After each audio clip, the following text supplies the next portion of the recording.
wabarakatuh. Saya Horut Minasista Utami, guru ekonomi di SMA Negeri 11 Semarang, mengikuti kompetisi video mengajar APBN. Mari kita saksikan bersama.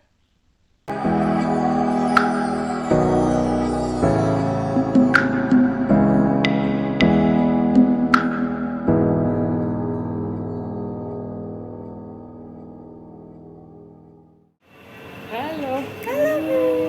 Dava, kenapa kamu kelihatan sedih kayak gitu, Iya Bu, nih si Aldafa lagi sedih. Katanya uang jajan dipotong gara-gara harga bensin naik. Kasian sih Bu. Iya nih Bu, uang saku dari orang tua saya tetap, padahal bensin kan sekarang naik Bu. Jadi rasanya kayak jajan saya kayak kurang Bu. Saya juga Bu, tiap hari pulang kerja naik ojol, sekarang harga jadi naik Bu. Kalau saya sama sih, tapi karena harga bensin naik, sekarang saya naik sepeda. Anda kan tahu. Mantap. Kayak gitu lanjutkan ya.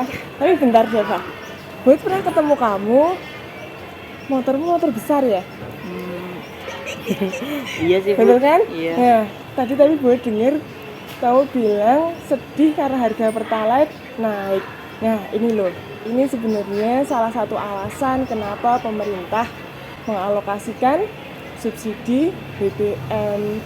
Jadi nih berdasarkan web di Kementerian Keuangan.go.id, Menteri Keuangan itu menyatakan bahwa bahwa subsidi BBM itu tidak tepat sasaran. Jadi harga BBM naik. Terus dialokasikan ke yang lain seperti bansos itu ya Bu? Iya benar, seperti bantuan sosial. Kita sering dengar ya. Iya benar.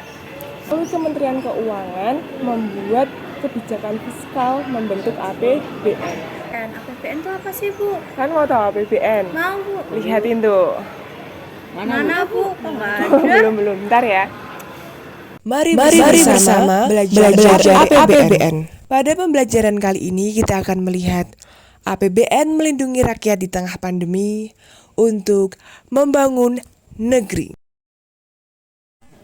Pada masa pandemi, kita sering mendengar tentang biaya perawatan gratis untuk pasien COVID, bansos dalam bentuk sembako ataupun tunai, bantuan kuota untuk peserta didik ataupun tenaga kependidikan, bahkan vaksin yang gratis.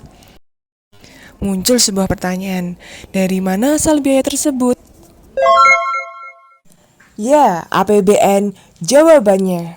Berdasarkan Undang-Undang 1945 Pasal 23, APBN merupakan wujud dari pengelolaan keuangan negara ditetapkan setiap tahun dengan undang-undang dan dilaksanakan secara terbuka dan bertanggung jawab untuk sebesar-besarnya kemakmuran rakyat.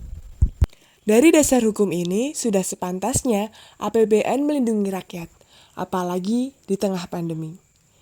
Lantas, bagaimana caranya?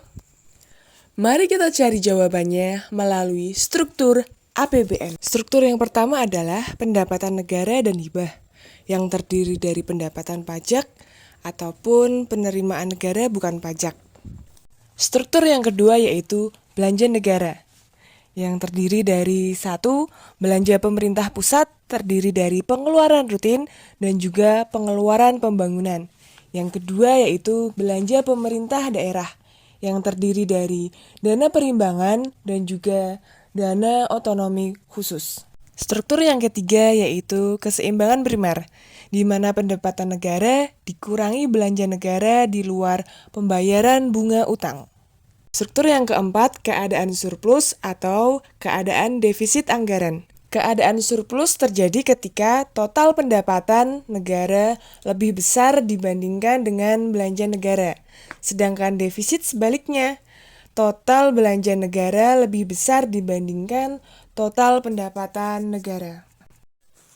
Struktur yang terakhir adalah pembiayaan, di mana setiap penerimaan yang perlu dibayar kembali, dalam artian apabila negara defisit dan berhutang artinya kita harus membayar kembali, atau keadaan di mana pengeluaran yang akan diterima kembali, baik pada tahun anggaran yang bersangkutan maupun tahun-tahun anggaran berikutnya.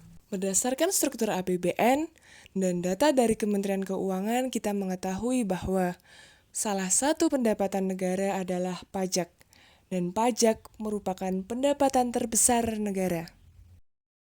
Yang artinya, pendapatan negara terbesar dari rakyat. Jadi, sudah seharusnya APBN melindungi rakyat.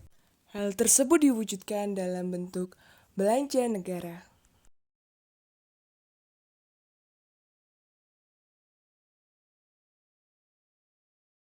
APBN uang kita, uang rakyat Indonesia. Sudah sepantasnya APBN melindungi rakyat, membangun negeri.